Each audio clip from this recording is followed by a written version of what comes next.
everyone, welcome to the Gong Pod this week. Super excited for this episode. We've got Hawks legend and 2001 NBL champ, mind you, Damon Lowery. He's on the pod. We're giving him a phone in from Melbourne. Super excited for this. Unfortunately, Grace couldn't make it because we had to record at a different time. But let's give the man a call right now. Super excited for this one. Hopefully it's all good with the phone coming through. And away we go. Have I got you now, bro? Have you got me? Yep. Oh, perfect. He's through. Awesome. Yeah, I'm in Wollongong, so sorry, man. Okay.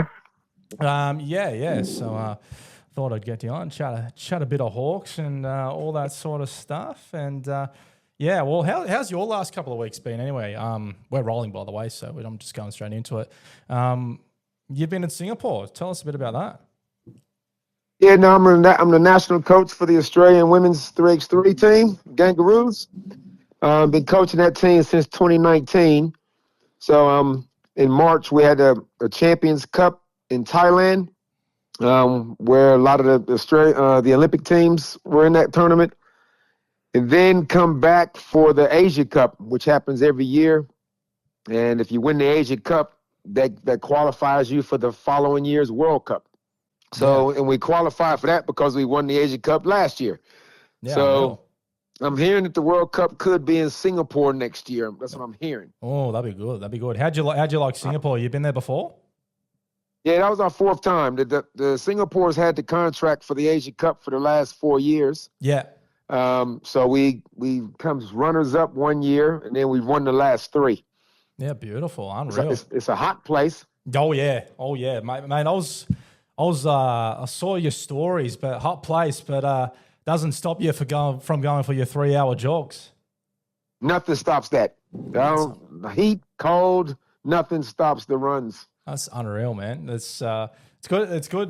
So tell me a bit about your training. So were you a Navy SEAL? Did I read somewhere? Nah, I wish. Nah. I just studied the Navy SEALs because they're the most one of the most elite training outfits in the world. And you think, how does a regular guy become a Navy SEAL? Yeah, wow. They're not born, but they know how to. They train them, and what's left standing after 80-90% people quit, what's left standing is an unbelievable fit fighting machine. So I decided that I was going to train as best I could like a SEAL. Yeah. That's That's sick, yeah. So what did I say? Was it 100 Ks in a week? Yeah, that's standard for me. 100 Ks is, I know it sounds like a lot, but I've done way more than that. But this is just, 100 is just enough to keep maintenance, just to keep me, in the right frame of mind. So I'll do that. It'll take me 5 days to do that, sometimes 4. And then on a Sunday, I'll ruck because the Navy SEALs carry so much weight. So I'll load up almost 60% of my body weight, and I'll walk around the neighborhood for about 7 Ks. Just to stay emotionally resilient and to beat away the demons, man. That's it, man. That's what it is 90% of the time. 90% of it's just mental, eh? It's mental and it's emotional. People neglect the emotional side of things. And if you can be emotionally resilient in the moment, which is what some of my Kangaroos struggle with from time to time, if you can stay emotionally resilient, life would be a little bit smoother. Yeah, unreal. You sort of mentioned like 100 Ks a week is the average. Like, what's the most you've done in a week? 1,500. Oh, in a week? I've done 1,500 in a month. 1 month, because I would give myself missions to do. Yeah. And I think my toughest one, they're all relative because I've been doing it for close to 4 years, but the toughest one I did September last year, I ran 1,500 Ks in a month. I did 50 Ks a month. 50 Ks a day, for the month. Oh, wow. Yeah, so you're looking at And I got a full-time job, so you got to be able to fit things in, get up early, run at every opportunity. Weekends, put up big numbers.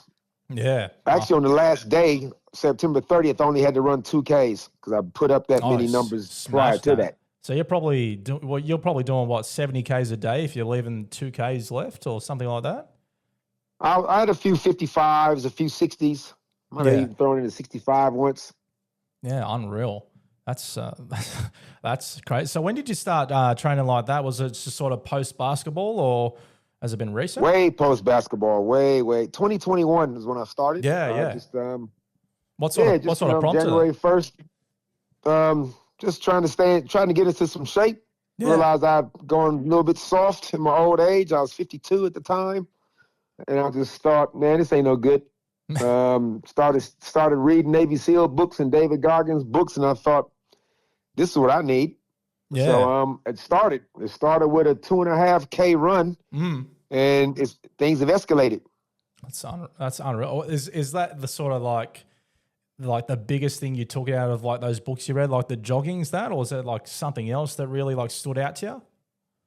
The biggest thing is just if you we struggle when we're made to be uncomfortable.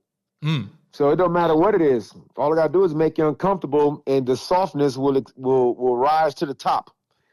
You can talk all the tough talk you want, but all I gotta do is make you uncomfortable, and the weakest part of you will show up. So I've done swimming, I've done half triathlons, I've just rode bikes, just bear crawls, man. I've done skipping, so much stuff, man. Anything to get out of my comfort zone. Because quitting happens way before the body decides to quit. You quit in your heart first. Yeah. So I said I got to eliminate that. So the only way to eliminate that is to put yourself in a position that you want to quit and keep going. Well, no wonder your kangaroos are winning all these trophies when you're leading them, man. Like, I feel like I want to run through brick walls for you now. But seriously, full respect to you for doing that in your 50s. That's unbelievable. Thanks, man. No, I appreciate it. But obviously, you're an ex NBL champ, ex Hawk. You are in the broadcast team now when you can as well, and sort of we want to chat a little bit gong. So this is sort of a local gong podcast as well. So I thought, who better to get on than one of the Hawks champs. So a couple little questions for you before we get into a bit of ball. We ask every guest this before we come on, and we call it our Gong Pod Mount Rushmore. So basically anyone in your life or anyone you've supported, if you could add someone to the Gong Pod Mount Rushmore in terms of people you put up in lights, who would it be? Dave O'Hickey and Justin Tatum. Good answer. Yeah. 100%. No, those two guys, man, they come from nowhere. Davo-'s a Kangaroo as well. Davo was in Asia Cup last year, won the gold medal. So I got to spend a lot of time with Davo, got a lot of respect for that young man, and just love his story, just love his spirit, his work ethic, and just, his belief in himself is just admirable. And obviously Justin Tatum, the way he, came about, didn't coach any senior men till he got here, only showed up here just to kind of learn, some of the tricks or the trade, I guess, as a coach. Ended up thrust into the role after Jacobus was sacked, and a year and a half later, they're the champs. So it's crazy. Yeah, them two definitely on the Gong Rushmore for me. They sum up our area the best, I think. Like the Davo seriously is like you said, he's come out of nowhere, but he's like I've said like the whole season. Like if someone watches him for the first time, I'm just like, yeah, he's got that dog in him. Like he's a dog. Yeah, 100%. You just need somebody to believe in you to give you a shot. You got to go all in with Davo. You can't be half in, half out. So Justin Tatum went all in, and he reaped the benefits. Yeah, well, they were both sort of in a situation where it was pretty much all in or nothing, right? And so Davo beforehand, like he was sort of in and out of teams. Like, was it a case of no one just went all in with him? Do you think? Well, that's what I think. I mean, only Davo could probably really know the details, but just from the outside looking in, he was with Melbourne United. Is a development player. Didn't work out. I don't know why. And then he was a development player with Southeast Melbourne, Phoenix. Yep. Didn't work out. Don't know why. So he comes to Wollongong, and Jacob Jacobus gave him a shot. Had an up and down year that year. A lot of injuries, a lot of imports coming and going. You can see glimpses of what Davo could do, But again, you just need somebody to go all in. You know, it can't be some timing with it. So Justin Tatum did just that, and Davo hasn't looked back. Yeah, well, sometimes all it just takes is just one person to tell you, like, yeah, I've got your back, and yeah, look what happens. Yep. 100%. Another one as well. Just one more question for you before we get into everything. Your favorite event you've ever been to? Favorite event? Olympics, Paris Olympics, 2024 Kangaroos. We qualified. That was a highlight of my life. That's a whirlwind. Anybody that's been to the Olympics, there's no preparation for it emotionally. What it does to you. All the sights and sounds, and it's just everything that you ever kind of hoped for. Even though I never thought I was going to be an Olympian, so that came out of left field for me. But just hearing the girls talk about what it meant to them, you're surrounded by nothing but the best athletes in the entire planet Earth. The highs are high. The highs are highest you've ever had. The lows are lowest you've ever had, and it's just an emotional whirlwind. But yeah, that was the highlight by far. Yeah, tell me a bit about Paris. So, like, who is there anyone like big dogs in terms of like world athletes that you brushed past? Yeah, everybody was in there. Yeah, Simone Biles, USA gymnast, the best gymnast in the world of all time. Of course, all the basketball players from all the countries. Giannis Antetokounmpo's there for Greece, and Nikola Jokic was there for Serbia. I mean, everybody. Like, name somebody. They're all there. Yeah. I mean, USA's basketball team didn't stay in the village because that's just too much chaos. Yeah. But everybody was there, man. The best of the best. Then you got all the random celebrities strolling around, Snoop Dogg and Serena Williams, and I saw the Queen. Not the Queen. What's her name? Mary, the princess from Queen Denmark. Mary. Yeah. Whatever she is these days. Just random people like that, just strolling around. Just everybody's there, man. It was unreal. Cool. No, yeah, I've always wanted to go to an Olympics. Maybe Brisbane 2032. We'll see how we go. That'd be awesome. Yeah, I'm looking forward to that. Actually, it'll be sick.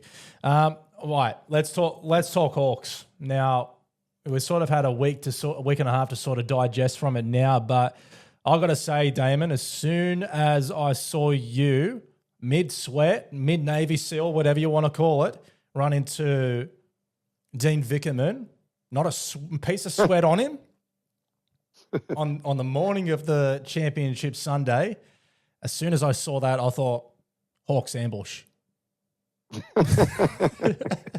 But seriously, what a day. Yeah, Ange Saville, Glenn's wife, organized that run just to kind of get into the right frame of mind. And everybody who runs with Ange's Savvy Fitness group, they all Hawk supporters, of course. So Ange organized, because she came down to Melbourne for game 4. And I said, I'm coming to Wollongong if we win this game. Yeah. And she goes, we'll organize a fun run. I was like, absolutely, because she's the fittest woman I know. So anyway, we did that, and we strolling along North Beach. And who should come walking past but Dino, Dean Vickerman. And I get along well with Dean. Got a lot of respect for Dean as a coach. He knows I run. He knows what I do. And we've interviewed him plenty of times on air during games and whatnot. Real good sport. So, we grabbed a quick photo.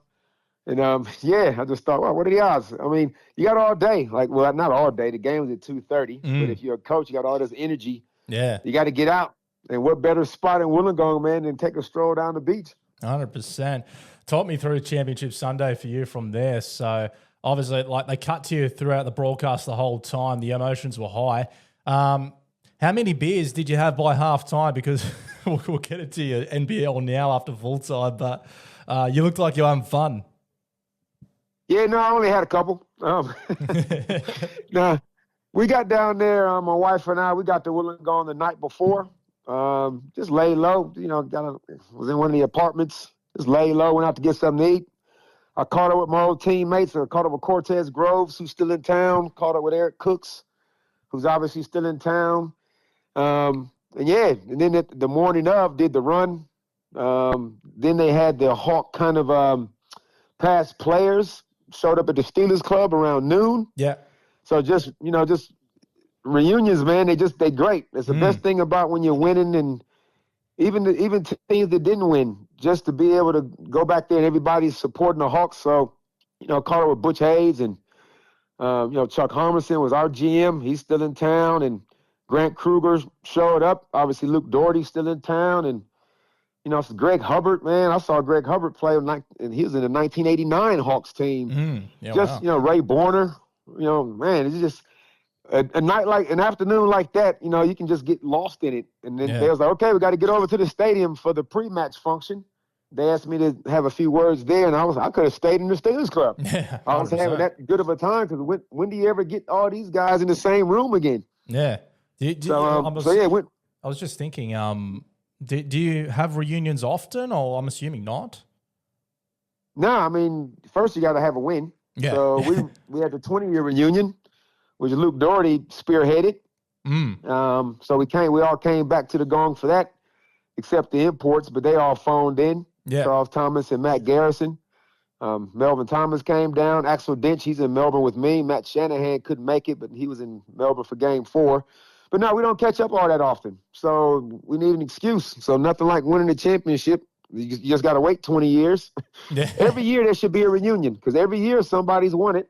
So in that particular day, there was a game. Hawks had a game against somebody. Can't remember.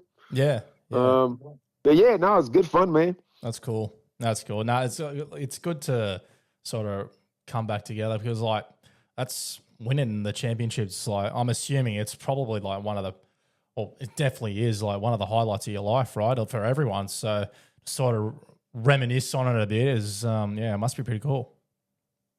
Especially because it hadn't been done since. I mean, if Wollongong had won, a championship every 4 to 5 years, then, it's still an unbelievable big achievement, but it wouldn't be such a emotional 24-year drought. You know what I mean? So, yeah, to have the boys get over the line, it would have been agonizing to have lost that one. I thought Game 4, I thought, no, we're done. Who went down? Froling. Yeah, I remember. When Sam went down with the Achilles, we sitting there going, "Oh man, Trey Kell wasn't playing." I just thought, man, good Lord, here we go again. Might be another year. They hard to win. They super hard. We never won another one, and we made the top 4 years in a row. Never got back to a grand final. They're not easy. No, 100% not. I was just even thinking about before the game, before Game 4, I think it was, when we found out that Trey wasn't playing, and one of the girls in the office here, who's obviously a member and all that, but she said, "Do we win tomorrow night if Trey doesn't play?" I said, "I still think we can," and she said, "I don't reckon we can." I was like, "Okay, whatever." But I'll be honest, as soon as Sam went down, the second quarter, we were rattled. I thought, this could be it. But, seriously, that game, as soon as we turned out around Game 4, won that, I thought, Sunday, we've got it. Did you sort of think the same? Yeah, totally. One thing about the Hawks all season was the depth. So even though Trey, first team All-NBL, I just thought, well, now you're just going to have to cop more Dabo. That's no problem. That's, and Sam goes down, who was second team All-NBL. Now you just got to cop more Lachlan Ulbrich. So they had a player at every position all season, and they didn't rely on any one person. So once they got out of Game 4, I knew Game 5, I thought offensive explosion was coming regardless if Trey played or not. I predicted 115 points, and they scored 114. They've been our best scoring team in the history of the NBL, so I figured it was only a matter of time, and what better time than to do it at home in Game 5. How did that Sunday compare? I know it's hard to compare. How did that Sunday compare to 2001? The vibe of the city and everything, because it looked unbelievable. Yeah, well, I only got there, like I said, the night before the grand final, so I didn't really. All the lead up, I couldn't. I live in Melbourne, so I can only imagine it would have been the same. I mean, back when we did it, the town went nuts. We got great coverage. in the Illawarra Mercury every day. We win television every day.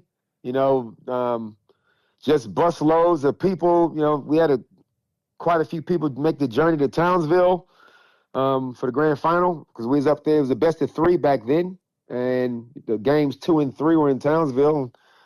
And then coming back, obviously it was a massive. Everybody was at the Wynn Entertainment Center. 5,000 people was in there, and they welcomed us on stage and all the things they'd have done. We had the ticker tape parade through the city. Exact same thing. And a lot of people wasn't really born this time around when we did it. Yeah. But now you got a whole new generation of fans, which is great. A few people told me that, you know, they were born around that time that we won it, and they said we've been losing. All we've known is losing all this time. Yeah. So to be able to, like I said, to be able to break that drought, man, just monumental. Yeah, well, like I can only talk for myself. Like I'm born in late '99. Grace is usually with me. She couldn't be here today. Is 2002, so she's just like, I've never actually seen them win, and I'm just like, well, I don't remember them winning. And then there you go. It was just we just rode the highs and mainly the highs of this year. I mean, I remember the start of last year. It just seemed so dire before JT came in as the top dog, and like seriously, there's even like I can tell around the office around here, all they were talking about is Hawks. I never heard from that before. It's just so cool. No, it's like that in regional towns. Yeah, you go to any regional town. I played in Ballarat. I played in Townsville, Newcastle. You get any regional town, get way more local support than the big city towns. Even though they might get bigger crowds, you might get 10,000, 12,000 in Melbourne for a game, but you can walk down Swan Street in Melbourne and nobody would know that you're a Melbourne United player. But going through the streets of Wollongong, you know, everybody knows you. Any restaurant, everybody, schools. Yeah, so like I said, nobody does it like the small towns. Yeah, 100%. I spoke to Big Joe Terdzaki a couple of months ago for the first step of this pod, and he was just saying the same thing. It's just like people pulling you over in the street and all that sort of stuff. But he's a terrific talk. He's a terrific chat as well, Joe. He's unbelievable. I'm assuming you've had a little bit to do with him. Oh yeah, everybody knows Big Joe. Big Joe was with the Brisbane Bullets. Now, just one of those class humans, man. Just a great dude. Any club would be lucky to have a guy like that, just passionate about the sport. Everybody that knows him, nobody has a bad word to say about that guy. Just class. Oh, 100%. Like I remember, like he invited us. He's like, yeah, whenever you want to do it, wherever. And we ended up recording the pod with him, like on the court night after. I think we beat Melbourne in January or something like that, and we had bloody Darius and Lockie training in the background, so it was pretty cool. But speaks volumes of the guy. Hey, I want to talk your career just a little bit as well, because like you just rattled off a few teams you've been to around here. Where did you grow up, and sort of how did you make your way out here? Now, I'm from Saginaw, Michigan, and I came to Australia in '89. I was playing for the Shoalhaven Tigers in Nara. Oh, wow. The coach Ward Can, who brought me out to Australia, is still a great mate today. I consider him family. And he took me, we won the state championship that year. And the other import was Dave Bewer, who's still here in Melbourne. He actually does all the uniforms for all the Australian teams and quite a few NBL teams. He runs iAthletic. So me and Dave was just living in Nara. And one of my coaches, Tom Pottinger, in 1990, Tom Pottinger was commentating games courtside for the Illawarra Hawks. Yeah. So he took me and Dave to our first game at the Snake Pit in '89. It was only down the street. So, they had they had the late Norman Taylor, they had Greg Hubbard, Chuck Harmison was playing. And, and David Lindstrom was coaching, and he actually, import got hurt or had to leave. And they actually wanted to get Dave Bewer to bring him in, but it didn't work out. Anyway, it was a kind of a full circle moment when I ended up playing for the Hawks 12 years later. Yeah. But after, I did 2 years with Shoalhaven and Nara. Then I moved to Victoria, played in Horsham in the CVIBL, it was called back then. That's where I met my wife. We're still married, so we're going on like 32 years, something like that. Yeah. 2 years after that, went to Mildura Mavericks. They moved up to the NBL 1, it's called now. Then played Ballarat, and this is when I met Brendan Joyce. He was coaching Ballarat Miners. Eric Cooks broke his hand, and he had just naturalized. Yeah. So they had room for another import, and it was only going to be a 4-week until Eric Cooks was healthy enough to play. There was a young Matt Campbell in that team, only 17 years old, up from Bendigo. So we ended up winning the championship. We won 2 championships in a row, actually. Yeah. Under Brendan and Eric Cooks and Eric Lowe, the late Eric Lowe, who was our assistant at Wollongong. He was our assistant in Ballarat. So I eventually naturalized 97. But back then you had to wait 3 years before you could play as an Australian. Yeah, right. So Brendan said to me, if he still had a job and if I was still in shape, he'd look at bringing me in. Yeah. And that's what happened in 2000. There you go. And the rest is history, I suppose they say. How cool is that? I thought, man, winning NBL championships is easy. I just got here, win one, no problem. Did you ever win another one, or was that your only one? Nope, didn't get another one. It was, like I said, we came top 4 every year. Yeah, I was there for 4 years. Won another one. Didn't get back to the grand final at all. Wow, yeah. Lost to Adelaide, lost to Perth, and I can't even remember the 4th year. It could have been Adelaide again. Can't remember. Yeah, wow, yeah. How long did your career go for? When did you finish playing? After the 4 years in Wollongong, so I'm 30. Let's see, I turned 33 when I was 37. Yeah. I go to I thought I was done. Hawks didn't renew my contract. I go back to Melbourne, and then Newcastle, who was then called the Hunter Pirates, a guard got hurt, and Butch Hayes, who was the GM of Newcastle, called me and said, will I fill in for the rest of the year? I thought, yep. Went there for the half a year. We made the playoffs, got knocked out in the first round by Brisbane. Then the Hunter Pirates went broke. Adrian Hurley was our coach. Yeah. Larry Davidson, who used to play for the Hawks, he was one of my teammates back then, as well as Jordy Cullen, who played with me at the Hawks one year.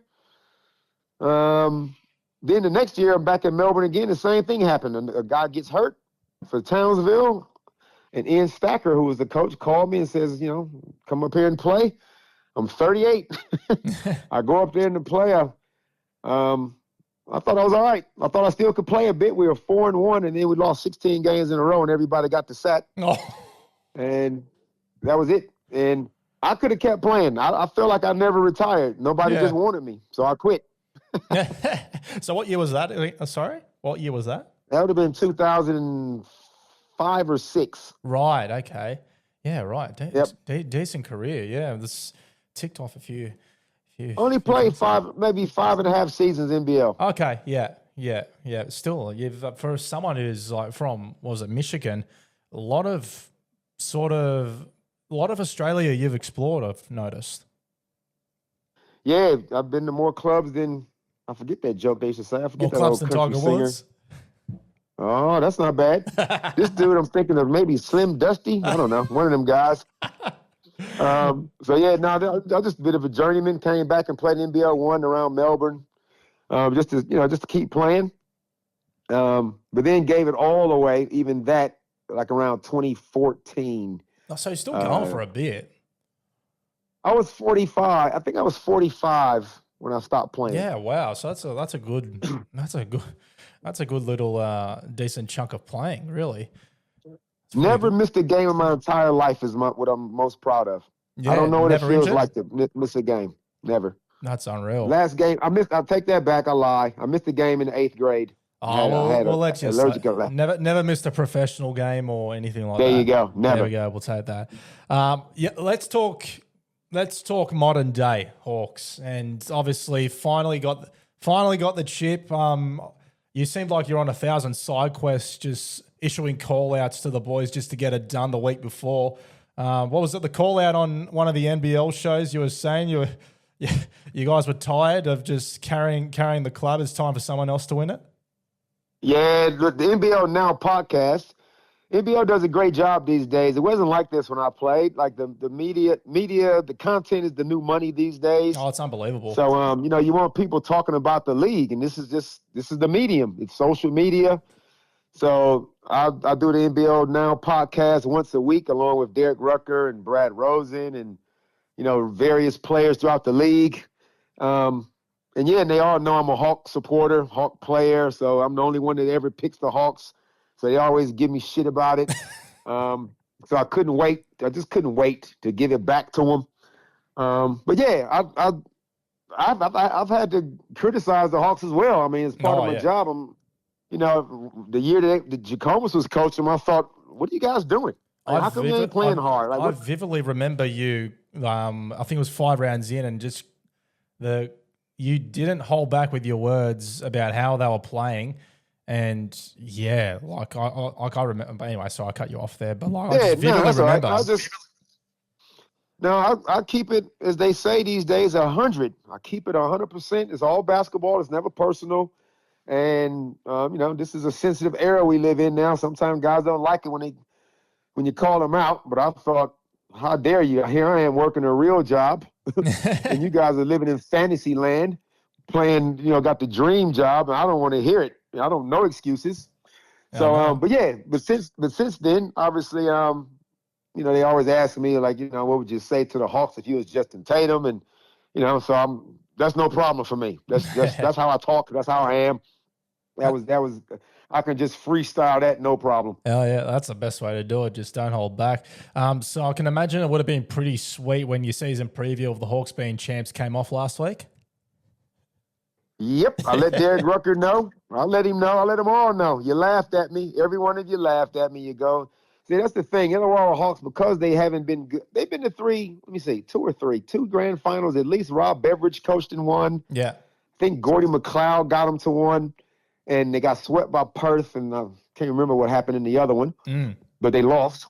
Yeah. So, but it's never, it's all, every year it's the same usual suspects. It's Melbourne United. It's Perth. It's Sydney. And the Illawarra Hawks have always been. Tassie came in and spiced up things. Another regional town to get behind their team. Good on them. But Illawarra, don't have the money to get the real big names. There's no Olympians on the team. There's no former NBA players on the team. So every year when the predictions roll around, nobody gives the Hawks a chance. No. But I knew it because you have to be around it to know what the spirit is like. Yeah. And I thought losing in the semifinal to Melbourne United the previous season, 2 of those games going to overtime, they could have easily been in the grand final last year. So I figured, well, it only makes sense. The whole team came back except Gary Clark. Yeah. And as long as I just needed to see what Darius Days was like. Once I saw that Darius could go, I said, okay, Justin Tatum gets a full year under his belt. Everybody comes back hungry. They should get to the grand final. Yeah. Now, obviously, winning it is a different thing because Melbourne United were also hungry because they lost the grand final the previous season. So the top 2 teams went at it, and the best team, who was the best team all season, won it. Yeah, it was a great series too. Like edgy as seed, ebbs and flows stuff for the whole time. And look, in reality, like sometimes you worry if like Hawks were the top all year. It's just like, is the grand final series going to reflect that? Are they going to get the job done? Because realistically, if you go across the whole year, they did deserve it. But yeah, it seems like the best team won in the end, which was the best thing about it. Hey, let's talk a bit free agency. So obviously NBL's free agency opens up. I think it's Friday. Look, couple of boys, couple of big names on our list that are still down as free agents. 2 in particular, Trey and Sam. Particularly with Sam, it's an interesting one because obviously the Achilles injury, we don't know how long is that recovery going to be. Sort of, what do they do with Sam? Do they just offer him a deal for the next year and just he continue his rehab, or what do you reckon? Yeah, I would definitely bring Sam back. I mean, obviously, Achilles these days, I mean, Jack White from Melbourne United did his Achilles. He came back 9 months later, jumping higher than he ever had. Melbourne United also had this young next star, Ariel Hookporty, center. He's now playing for the New York Knicks. He did his Achilles in the preseason. He came back the next year, a better athlete. Yeah. So as long as Sam gets good recovery, I can't see why he wouldn't come back better than he was this season. So it's just a matter of, it's big money these days. So loyalty doesn't exist in sport when money is thrown around like this. So, team's going to come at Sam. Now it's going to be up to Sam. How much is enough? You know what I mean? Like, how much is enough? I mean, the money that we played on back in the day, it's not. We can't compare it. Yeah. You know, guys are making $500,000 now, and some are making close to $1 million. So, and your basketball career is only short. Yeah. So I understand players cashing in when they can, but I'm hoping that the Hawks can make Sam an offer that he's comfortable with. Yeah. Yeah, I just remember how the sort of discussion a couple of months ago came out about the contract, and the word was that he's going to stay. They're just waiting until the end of the season. Then obviously the Achilles unfortunately happens, but it's just interesting to think about as well, considering like you don't know what's going to happen with Lockie Ulbrich, for example. You know, he's declared for the draft in the NBA as well. You don't know what happens with him if he somehow gets drafted as well. And then obviously you're sort of turning to the recruitment side. Like, who do you recruit? Yeah, and you got European clubs that's throwing around big money too, tax free. So if Lockie Ulbrich doesn't make the NBA he's only 20. Yeah. But if he doesn't make the NBA, and would he rather go to Europe and speak a different language, or would he rather? I'm sure he's got a European passport somewhere along the line. Or does he stay with the Hawks? Yeah. This is what happens, man. Our league is really good, but it doesn't pay enough. But think about it. Would you rather go to Europe and play 60 games for twice the money, tax-free, or play half the games and be at home? Yeah, exactly. For half the money. So, yeah, it's a tough one, but this is why it's hard to repeat, because your team often changes. And Trey Kell's situation is different. Imports are all different, because imports, like Trey Kell, what country is he in now? Is he in Japan? China. Yeah. China. Him and Tyler. So, you never know what Tyler's settled in Wollongong by the looks of things. Look like he'd be happy to stay, and he's going to be an Australian citizen soon, whereas Trey, he could test the international market. So I wouldn't be surprised if Trey didn't come back. Would love him to, but I wouldn't be surprised if he didn't. And then it's up to Justin Tatum to go out and recruit. That's if Justin Tatum is back. Because who knows what NBA team might offer him a spot on the bench. Exactly right. Yeah, you never know. Like, obviously, he's got ties to the Celtics as well, and whatever happens there. But definitely going to be interesting. Obviously, I remember I was chatting about Gary Clark last year and how Debo, us as fans, were that Clark was gone. It was like, what we're going to do. But then your Darius Days comes in, and then your Trey Kells come in. It sort of works out. So, yeah, watch this space, really, when the free agency period comes around. But, Damo, look, I've got a couple more listener questions for you. Some of the listeners have sent a few in. Appreciate your time anyway.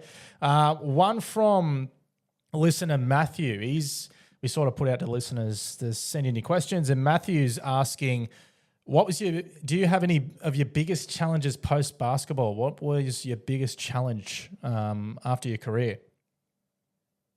Challenge as in what? What do you mean? Oh, sort of. I think sort of any sort of challenges. Was it that transition from basketball to post basketball as well? Did you have any challenges with that? Oh well, first of all, thanks Matthew for the question.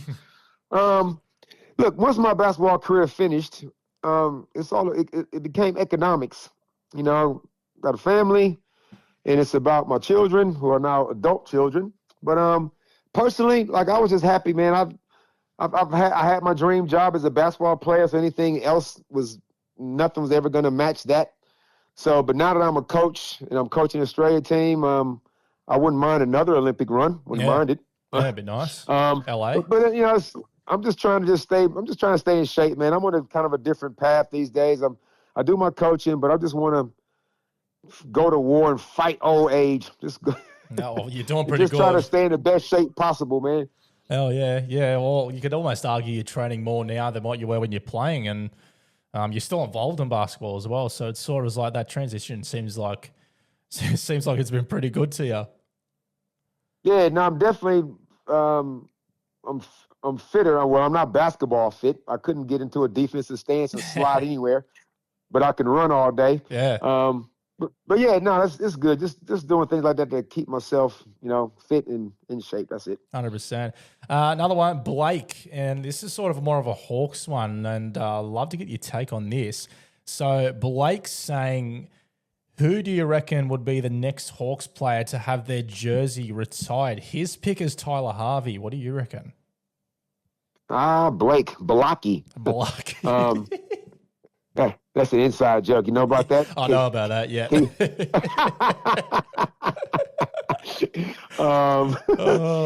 it the Key and Peele skit? Yeah, Key and Peele. Who would have? Tyler's a good guess. So this current Hawks roster, so it's got to be somebody that's played a lot of games. So Tyler Harvey, I believe, I played, I think, 151, maybe 126 or something like that with the Hawks, and Tyler's passed me. Yeah. And he's got a championship. Hopefully he'll get another one in the near future. So in that particular roster I'm going to go Tyler. And if Sam stays put, happy to have Sam hanging up there too. Yeah, and Sam's got age on his side as well. I think, what is he, 24 or something? Only a youngin'. Sam, when I was at Townsville, my daughters, Sam and Harry, were maybe 6 or 7, maybe. Keely and Alicia. Young. Sam's dad, Shane, was my assistant coach. So, know the Frawley family. Watched them grow up. Didn't know they was going to grow up to be 7 feet tall, though. Yeah, but, huge. Interesting you brought up Harry as well, because obviously he's sort of on the comeback trail. I don't know how legit it was, but sort of some people are talking about, is Harry going to come to the Hawks or something like that? Have you heard anything like that, or is that just a bit of fan rumors? Yeah, that's Peter Hooley's lane, that hearing stuff. Yeah. Who's hears? I don't hear anything. You hear what Who's hears. Yeah, but Harry is obviously in New Zealand right now, making a comeback and playing pretty well from all reports. I know he had at least one big game in his very first game back, which was good to see. And obviously he was a Hawk. Him and Sam played together when Brian Gordon was coaching. And I'll tell you, if Harry is in shape, if he gets into NBL shape, the guy's a talent. And if Lockie Albrick doesn't come back, or if Sam isn't right, there's Harry right there. So there you go. Good one to have up your sleeve. Another little interesting thing to think about when the free agency comes around. Hey, a couple of quick fire ones before I let you go, Damon. What's one thing people don't know about Damon Lowery? Is there anything that nobody knows about you? I play chess every day, and I study Spanish every day. Really? Are you fluent in Spanish? No, I'm not fluent. No estoy fluente, pero estoy aprendiendo hablando español todos los días. Come LA Olympics, you'll be sweet. I said I'm learning Spanish, and I practice every day. That's unreal. Come LA Olympics, they got a big Spanish population around there. You'll be sweet. You'll be sweet. I look forward. Every time I go to LA to see my sister, there's a supermarket there that's strictly Hispanic, and unreal. That's where I go. That's and I don't even buy anything. I just walk up and down the aisles, just listen to people talk. I love it. What's the best thing about your role with the NBL commentary team, the media team? They let me be myself. Yeah. They let me. I don't know how to be anybody else. My style probably isn't for everybody, but this is how I talk when I'm on the couch watching TV, when I'm at the pub with my mates. What you see on TV, what you hear is exactly how I am. 100%. And that's the most authentic thing. That's the best thing. Really, just authenticity, and people can relate to authenticity, right? I'm not and everybody's different. You wouldn't want everybody the same. But yeah, they allow me to be authentic, and I push the line sometimes. I might occasionally come close to swearing. But it's just a general enthusiasm for the game. And they let me do that. They don't tell me to reel it in or anything. So I'm grateful for that, and I hope I get a run again next season. That's the best. Are you a fan of any other sports? American football is my first love. Dallas Cowboys. I'm a Dallas Cowboy tragic, even though they suck at the moment and been sucking for quite a long time. And if you be quiet right now, you can actually hear them sucking. So they wreck my mood. But other than that, it's football first and then basketball. I love that. Last question, Damo. Favorite music artist? Okay, now I got two, because there's rap, there's hip hop, and then there's my R&B slow stuff. Yep, go for it. So in the hip hop R&B, in the hip hop world, My favorite rapper is a guy named KRS-One, from a group called Boogie Down Productions. I love that. And slow, and I like a lot of slow stuff. I grew up with slow music. Yeah. You go to a pub now, nobody plays slow songs anymore. Oh no. You go to a disco and it'd be like you play like 6 or 7 fast songs. Everybody works up a sweat, and then they slow it down with a nice slow set so people can get acquainted with whoever. And my favorite all time group is a group called Heatwave, and the number one slow song of all time, which isn't even up for debate, is Always and Forever. I love that. Fantastic. Hey, one more little thing. I just thought of it on the spot before I let you go. You know how they ask you if you're Justin Tatum, what would you tell the boys? Well, won a chip going into the off season. If you're Justin Tatum, what would you be telling the boys now? What time are we meeting at the pub tonight? Well the done. celebrations can't be over. It's too early. It's too early. Well, half of them already jet off now. They're already gone to other countries. They're already bloody getting acquainted with different languages and all that sort of stuff. But I agree. Whoever's left, meet me at the Steelers. Hey, Damo, seriously, appreciate you taking the call, man. You didn't have to answer that cold DM. I appreciate you taking 40, 50 minutes of your time to chat with us, mate. It's great to chat with you. Hopefully we get to speak to you soon down the line.